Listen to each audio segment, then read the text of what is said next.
સૌરાષ્ટ્ર અને કચ્છની ધરતી જેટલી ધીંગી છે એટલો જ એનો ધીંગો ઇતિહાસ છે. આ ધરતીએ જેટલા સંત અને સુરા આપ્યા છે એટલા સંત અને સુરા રાજસ્થાનની ધરતી સિવાય કોઈ ધરતીએ નથી આપ્યા. સતી તોરલના સતીત્વથી માથાના વાળ જેટલા પાપ કરનાર કચ્છની ધરતીનો કાળો નાગ જેસલ વીરત્વને પામ્યાની વાત આપણા ઇતિહાસમાં અમર છે. અહીં આપણે જેસલ તોરલની વાત કરવી છે, તો વિડીયોને અંત સુધી જોજો. જો ગમે તો લાઈક અને શેર કરજો તથા ચેનલને સબસ્ક્રાઈબ કરજો. ઇતિહાસની નોંધ પ્રમાણે કચ્છમાં કેરાકોટ અને નગર ઠઠા નામે બે મોટી રાજપૂતાના જાગીરો હતી. સાંગાજી જાડેજા કેરાકોટના શાસક અને નગર ઠાઠાના શાસક વજેસંગજી મનાઈ હતા. એક સીમાડે આવેલી બે જાગીરોમાં આપસી ઘૂસણખોરી ન થાય એ માટે ભારે તકેદારી રખાતી, છતાં બંને વચ્ચે સતત મનદુખ રહ્યા કરતું હતું.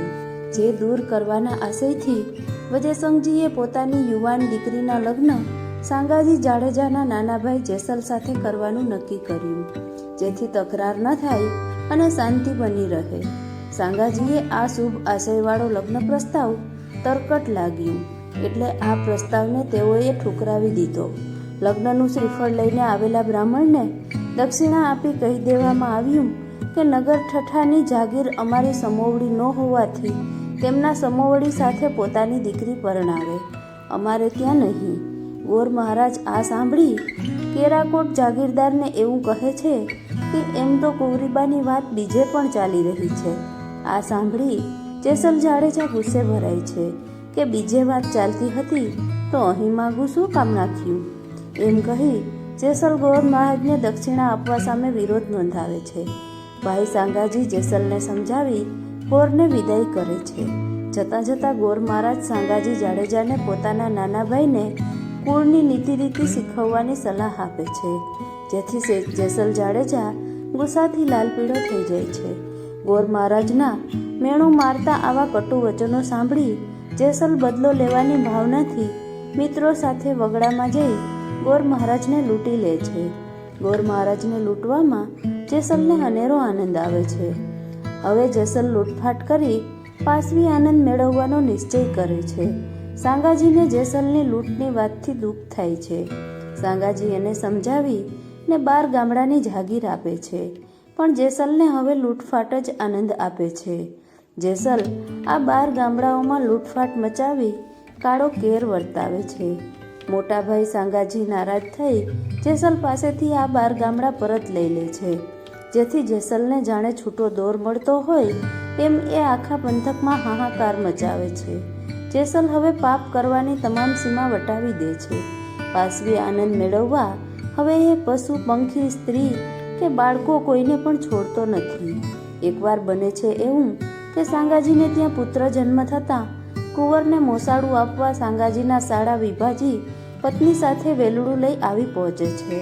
રસ્તામાં જેસલ મોટાભાઈના સાળાને મોસાળાના કપડાં અને ઘરેણાં સાથે લૂંટી લે છે. ભાભીને ખબર મળતા દિયર જેસલને ભાભી મેણું મારે છે. તમારે મર્દાનગી સાબિત કરવી હોય તો સોરઠના ધ્રોલ જાઓ અને ત્યાંના સાસતિયા કાઠીની તોરી નામની પાણીદાર ઘોડી, ભવાની તલવાર અને તોરલદેની પાંભડી અથવા તોરલદેને જૂટવી લાવો. ભાભીના કઠોર વેણ સાંભળી જેસલને લાગી આવે છે. એ કચ્છથી સોરઠની વાટ પકડે છે. સમય જાડેજાનું જાણે હૃદય પરિવર્તન કરાવવા માંગતો હોય એમ એના જીવનમાં હવે ઉપરા ઉપરી ચમત્કારિક ઘટનાઓ બનવા માંડે છે. અષાઢી બીજનું પર્વ ધ્રોલના ધડી સાસતિયા કાઠીને ત્યાં ભજન મંડાણા છે. ધાર્મિક આધ્યાત્મિક વૃત્તિના માલિક સાસતિયાએ ત્યાં ગુરુ ગેબીનાથ પણ પધાર્યા છે. સેંકડો લોકો સાસતિયાજીના ઘેર હાજર હોવાથી ચારેય વસ્તુ ચોરી જવી મુશ્કેલ લાગતા ભાભીનું મેણું ભાંગવા કોઈ એક વસ્તુ તો લઈ જ જવી એવું જેસલ નક્કી કરે છે. ભજનના સ્થળની બાજુના વાડામાં જેસલ છુપાય છે. ત્યાં તોરી નામની સાસતિયાની ઘોડી બાંધી છે. તોરી અજાણ્યા જણને રાતે જોતા ભડકે છે. ભડકેલી ઘોડીની ઉછળકૂદથી લોખંડનો ખીલો જમીનમાંથી નીકળી જાય છે. રખેવાળ ઘોડીને પંપાડીને ફરી જમીનમાં ખીલો ખોળવા પ્રયાસ કરે છે. જેસલ અંધારાનો લાભ લઈ ને ત્યાં ઘાસના ઢગલામાં છુપાયો હતો. રખેવાળ ઘોડીને બાંધવાનો ખીલો જમીનમાં ખોસે છે ત્યારે સંતાયેલ જેસલની હથેળીની આરપાર નીકળી ખીલો જમીનમાં ધરબાઈ જાય છે. જેસલના હાથમાંથી લોહીના ફુવારા છૂટતા હોવા છતાં તે એક સિસકારો સુદ્ધા નથી કરતો. આ તરફ વજન પૂરા થતાં પ્રસાદ વહેંચાય છે. સૌના આશ્ચર્ય વચ્ચે એક જણને આપી શકાય એટલો પ્રસાદ વધે છે. સૌ પ્રસાદમાં બાકી વ્યક્તિની શોધખોળ કરે છે. કોળી ફરી ભડકે છે એટલે સૌ તોરી પાસે આવે છે. ઠીક એ સમયે ઘાસમાં થયેલા સળવળાટથી સૌ ચોંકી જાય છે. ઘાસમાં છુપાયેલા અજાણ્યા જણને જોતાં તોરલ પ્રસાદ આપે છે. અજાણ્યો જણ એટલે કે જેસલ ડાબો હાથ લંબાવે છે. તોરલ જમણા હાથે પ્રસાદ લેવાનું કહે છે. જેસલ કંઈ બોલે એ પહેલાં બધાના આશ્ચર્ય વચ્ચે જેસલના જમણા હાથમાં ખીલો નજરે પડે છે. મહા મહેનતે જેસલના હાથમાંથી ખીલો ખેંચવામાં આવે છે. કાઠીરાજ સાસતિયા જેસલ જાડેજાની વીરતાને બિરદાવી ઓળખ પૂછે છે. બદલામાં જેસલ પોતે કચ્છનો બહારવટીયો હોવાનું જણાવી કહે છે કે હું તમારી તોરી લઈ જવા માટે આવ્યો હતો. એક તોરી રાણી માટે આટલી તકલીફ? જાઓ, તોરી તમારી, કહી સાસતીએ પોતાની તોરલ જેસલ જાડેજાને અર્પણ કરી દીધી. જેસલે કાઠીની ગેરસમજ દૂર કરવા કીધું કે હું તો તોરી ઘોડીની વાત કરતો હતો. સાસતીયો આ સાંભળી કહે છે કે એમ તો પછી ઘોડી પણ તમારી, ખુશીથી બંને લઈ જાઓ. બીજા દિવસે તોરલને સાથે લઈ જેસલ કચ્છની વાટ પકડે છે. વચ્ચે દરિયાઈ માર્ગ હોવાથી બંને વહાણમાં બેસે છે. મધદરિયે પહોંચતા દરિયામાં તોફાન ચડે છે. વાવાઝોડા સાથે ભયંકર વરસાદ પડે છે. નાવ હાલક ડોલક થતાં બહારવટીયો જેસલ કાયર માફક કંપવા લાગે છે. તોરલ તો શાંત અને સ્વસ્થ બેઠી હોવાથી જેસલને એમાં સિદ્ધ સતીના દર્શન થાય છે. જેસલનું અભિમાન ચોર ચોર થતાં તે સતીના ચરણોમાં ઢળી પડે છે. જેસલ પોતાને બચાવી લેવા સતીને વિનવે છે. તોરલ જેસલને કરેલા પાપો જાહેર કરવાનું કહે છે અને પછી શરૂ થાય છે એક બહારવટિયાનું પીરમાં પરિવર્તન કરતી કથા. પાપ તારું પ્રકાશ જાડેજા, ધર્મ તારો સંભાળ રે, તારી બેરડીને બુડવા નહીં દઉં જાડેજા રે, એમ તોરલ કે છે જી. જેસલ પછી પાપો પોકારતો જાય છે અને કહે છે કે હે સતી, જેટલા માથાના વાળ છે તેટલા પાપ મેં કર્યા છે. આમ જેસલનું મન હવે નિર્મળ થતું જાય છે. આ બાજુ દરિયો પણ શાંત થઈ જાય છે. સતી તોરલના સાનિધ્યમાં જેસલનું હૃદય પરિવર્તન થાય છે. બંને અંજાર આવે છે. એક વખત જેસલની ગેરહાજરીમાં આવેલા સંત મંડળ માટે સતી સધીર નામના વેપારીને ત્યાં વસ્તુ લેવા જાય છે.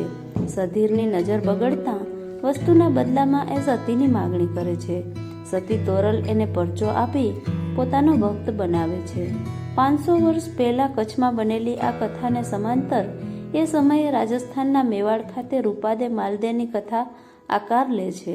એકબીજાના દર્શન માટે આ બંને જોડા તલસતા હોવાથી જેસલ રૂપાદે માલદેને કચ્છ આવવા નોતરું આપે છે. રૂપાદે માલદે લાંબી મજલ કાપી અંજાર પહોંચે છે.